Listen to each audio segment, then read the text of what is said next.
SDN Pancoran Mas 2 ya,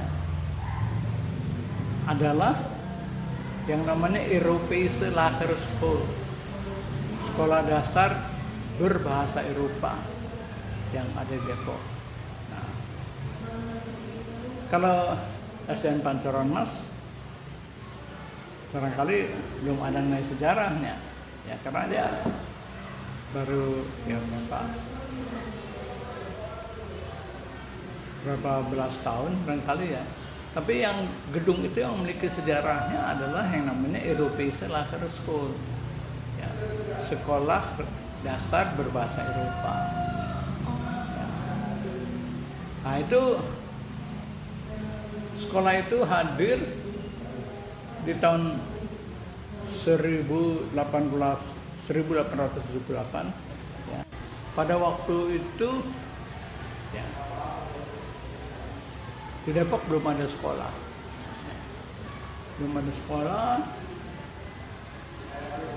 tetapi sangat dibutuhkan sekolah ya, karena ketika Cornelis Sasteren masih hidup ya, Cornelis Sasteren itu yang pemilik 150 budak-budak yang kemudian jadi kami ini kaum Depok ya. Dia sudah mempunyai pemikiran ya, bahwa para budak ini kalau mereka tidak diberikan pengetahuan, mereka akan tetap jadi budak. Kenapa? Karena budak itu kan tidak memiliki peradaban. Kalau di sistem perbudakan tuh siapa yang kuat yang menang. Nah, jadi adu kuat-kuatan. Makanya budak yang dijual di pasar budak di Nusantara ini, di Bali maupun di Makassar, itu budaknya badannya besar-besar, baik budak laki-laki maupun budak perempuan. Nah, bahwa para budak ini harus diberikan pengetahuan, terutama ya yang jadi dasarnya adalah mereka harus menguasai baca tulis ya. Baca tulis ya. Dengan membaca yang menulis ya, mereka bisa memperoleh pengetahuan dan dapat bisa melihat dunia dengan lebih luas ya, seperti itu. Makanya dia kemudian memerintahkan kepada 2 orang budaknya yang sudah bisa baca tulis, yaitu Babrima Van Bali dan Carang Asam Van Bali, untuk mengajar baca tulis ya. Mereka diajar baca tulis dan tempatnya masih ada yang sekarang jadi gereja Immanuel itu ya. Tahun 1700 dia perintahkan untuk mengajar baca tulis. Nah, mereka diajar baca tulis sana sehingga mereka kemudian bisa membaca dan menulis ya.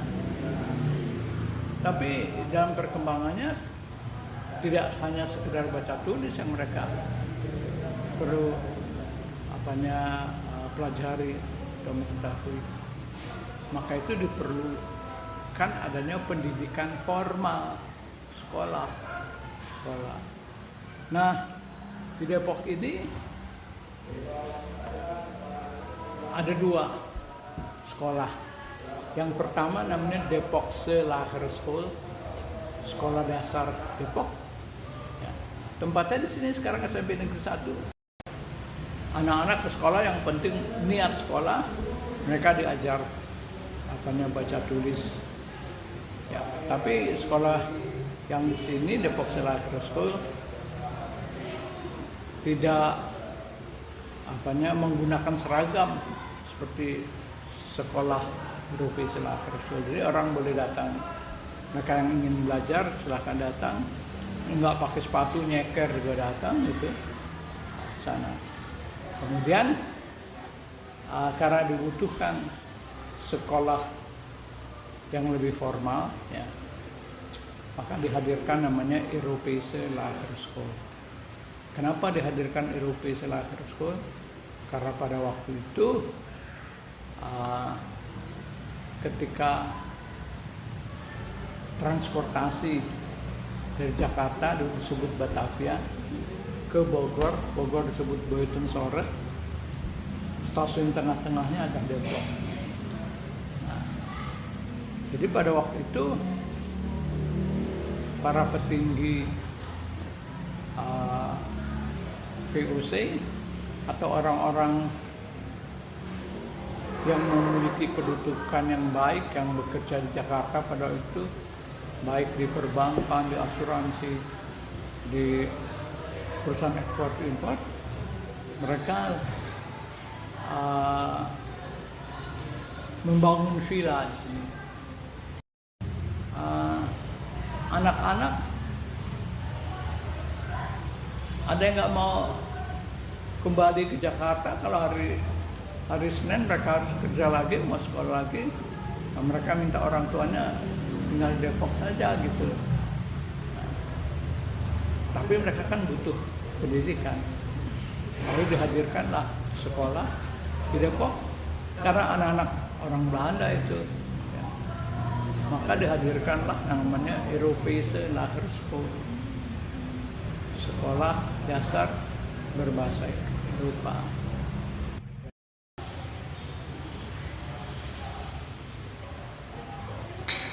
Nah, tokoh pendidikan di Depok itu adalah yang namanya Mr. Tua Lawrence. Mr. Tua Lawrence itu nama panggilannya adalah Cang Meteng. Cang Meteng dia mengajar dari tahun 1830. Dia menjadi guru selama 30 tahun. Meninggalnya tahun 1888. Jadi si Cang Meteng itu tokoh pendidikan buat di sini.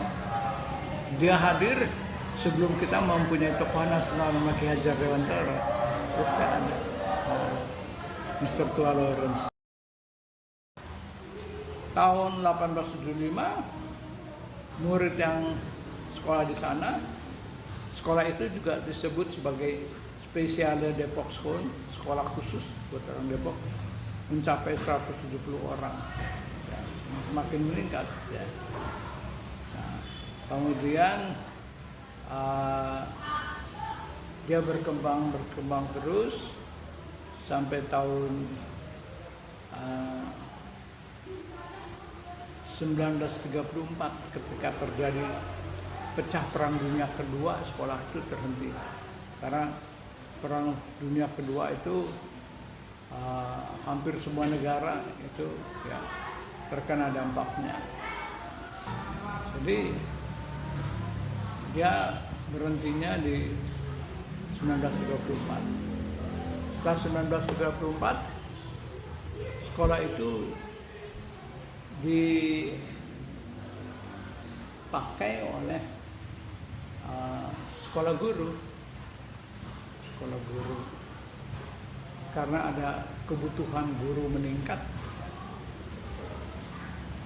karena kita tahu pertambahan penduduk di Indonesia ini pada waktu itu ya diistilahkan pertambahan penduduk seperti deret ukur, ya, multiplikasi. Sementara pertambahan produksi pangan itu seperti deret hitung, ya. 1 tambah 1. Tapi kalau pertumbuhan penduduk itu deret ukur perkalian, ya, multiplikasi perkalian, sehingga dibutuhkan guru. Untuk itu maka, dan di sini kekurangan guru, maka digunakan sekolah itu sebagai sekolah guru. Ya. Sekolah guru B waktu itu SGB, dalam bahasa Belanda disebut quick school. Quick school itu sekolah guru. Sekitar ya, sampai tahun 1960-an. Akhir itu kemudian dipakai oleh SMP, ya, SMP Kasih, ya, SMPK, SMP Kristen. Kemudian pernah juga dipakai oleh Sekolah Dasar Kristen SDK pagi, siangnya SMPK.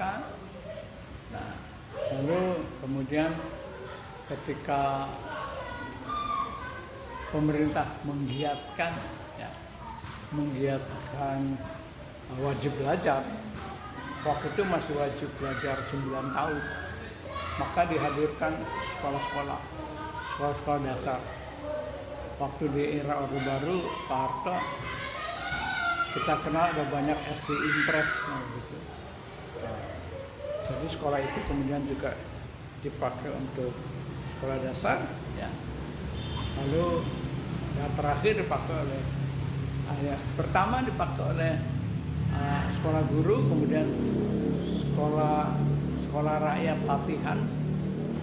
Artinya kalau sekarang sih istilah di kota-kota besar lab school.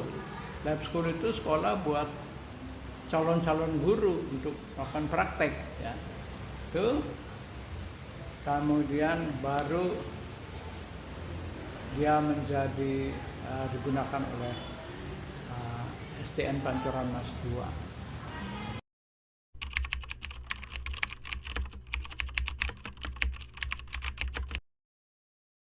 Ya, pribumi juga boleh sekolah di sana,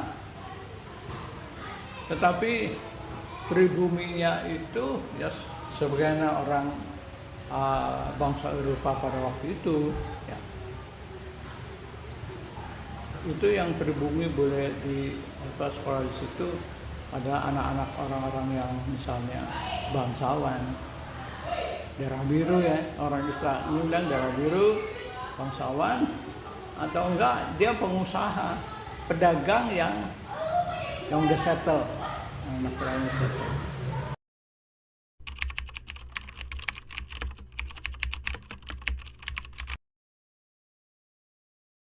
Kan gedung ini milik kita, ya, milik kami, ya, SNACC.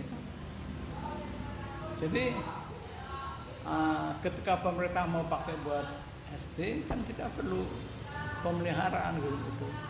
Jadi kita kontrakan dengan mereka gitu. Kontrak gedung itu waktu itu 1 tahunnya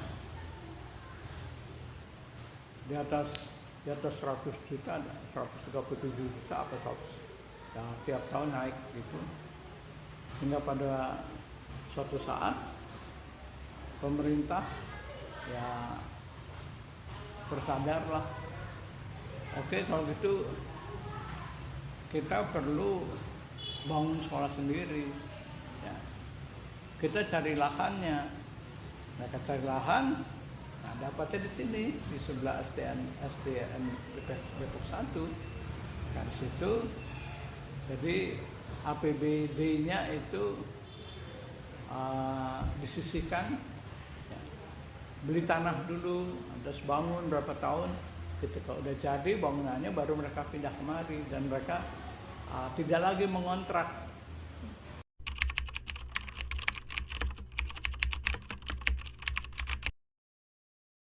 Ya, LCC sih berniat, ya, mengundang investor, ya.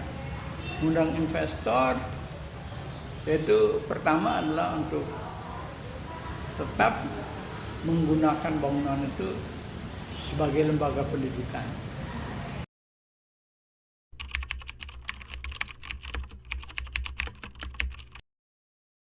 Jadi ditetapkan sebagai cagar budaya kurang lebih 2 tahun yang lalu, ya, 2 atau 3 tahun lalu ditetapkan sebagai cagar budaya. Cuma di Depok ini cagar budaya hanya sebutan saja sebagai cagar budaya, tapi sepenuhnya tetap jadi tanggung jawab si pemilik bangunan tersebut. Pemerintah sebesar pun, ya, tidak mengeluarkan apa-apa untuk memelihara cagar budaya yang secara ini adalah bukan aset pemerintah Kota Depok, gitu. Tapi ya alasannya tetap alasan klasik, yaitu bahwa tidak ada anggarannya di APBD.